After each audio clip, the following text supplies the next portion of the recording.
about the different mediums. You obviously you have a weekly television series, a terrific show. I mean, it gives you all kinds of opportunities to do different things, which I imagine you would have to take a series that you could do this kind of thing in How to Get Away with Murder.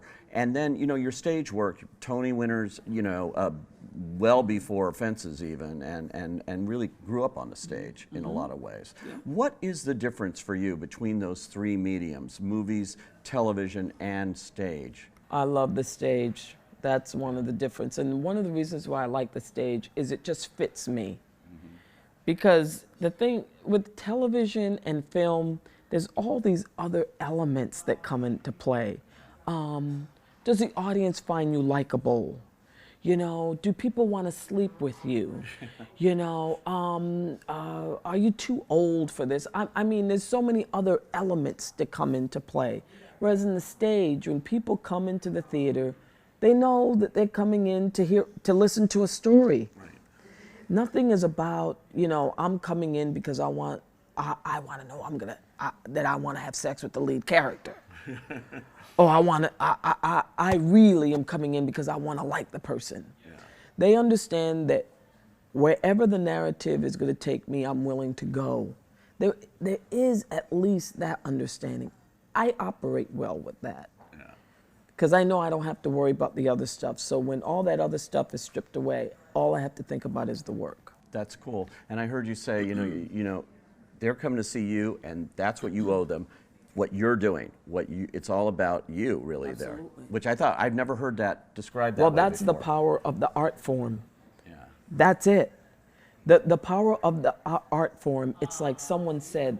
A friend of mine ran into a woman when she was jogging, and this woman said, "Oh, I used to love the theater. You know, I don't go anymore," because she said, when you go to the theater, when you walk out, you kind of have to feel the way you do when you go to church.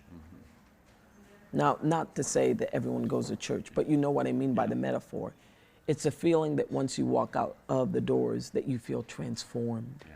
That something about your humanity, the way you see other people, the way you see yourself is shifted in a way, okay? And the only way to do that is not to make the audience comfortable. It's not to shrink your world to meet theirs. They've got to come into your world.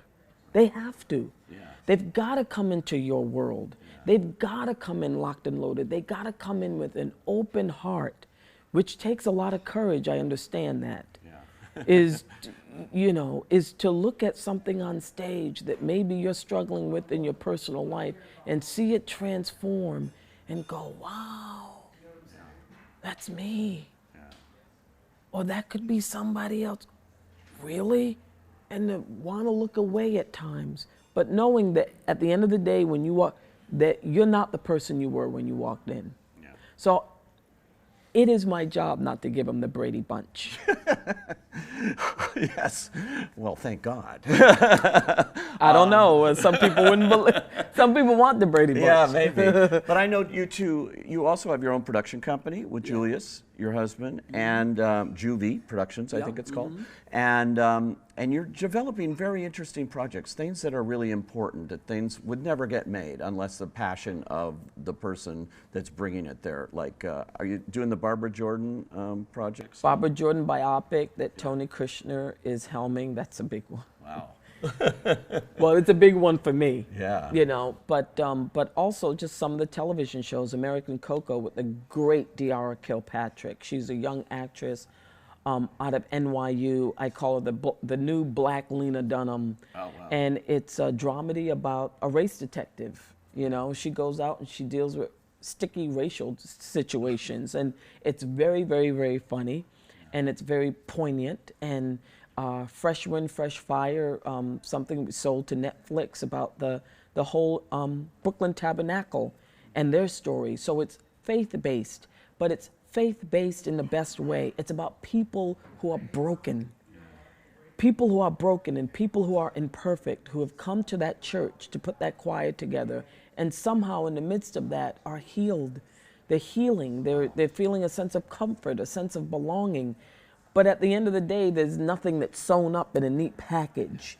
Head games, Larry and the Zip Coders, we have so many projects. I always say that I'm just riding the coattails of my husband, who really is the driving force in front of Juvie, really, because he's just, he's a man of great vision.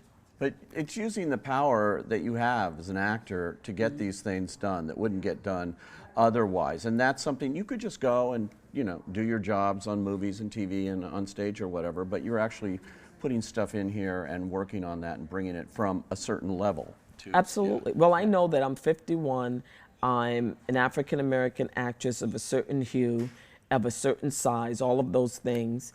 And I know that I definitely would not have reached this point in my career without people who had the vision and the scope to see my talent, and without those different narratives where I could fit into. So that's my way of giving back, of passing the baton on to other actors, voices like me, because that's the only way you're going to slowly see change. I mean, people talk about the diversity all the time, Oscars so white, all of that. Right. And what's missing in all of that is that individual's contribution to changing it. Yeah. You know, you can't change it by constantly criticizing it. You can't change it if you don't plop down your money for a ticket to see one of those so-called diverse movies. Right. And you can't change it if you're a studio exec and you're not greenlighting those stories. Then there will be no change, because the talent is out there, the voices are out there. I love that. And you worked with Denzel before, not just on stage, but you were in Antoine Fisher. Yep. So you actually worked with him as his first gig as a motion picture director. Yep. You know, what was that like, in comparing doing it again here with him on film? You know, I thought he was a great director then, and I think he's a great director now. I'm a friend and a fan. Mm-hmm. That doesn't always happen. But I think he absolutely is one of the greats in the sense that I always believe him.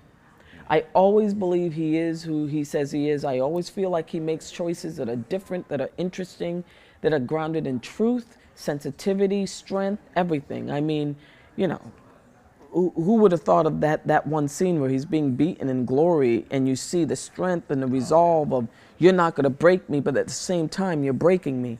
It's beautiful. And as a director, he brings that same level of honesty and dedication, I think. Is that what you need as an actor? You go deep into that kind of personal thing to bring that out?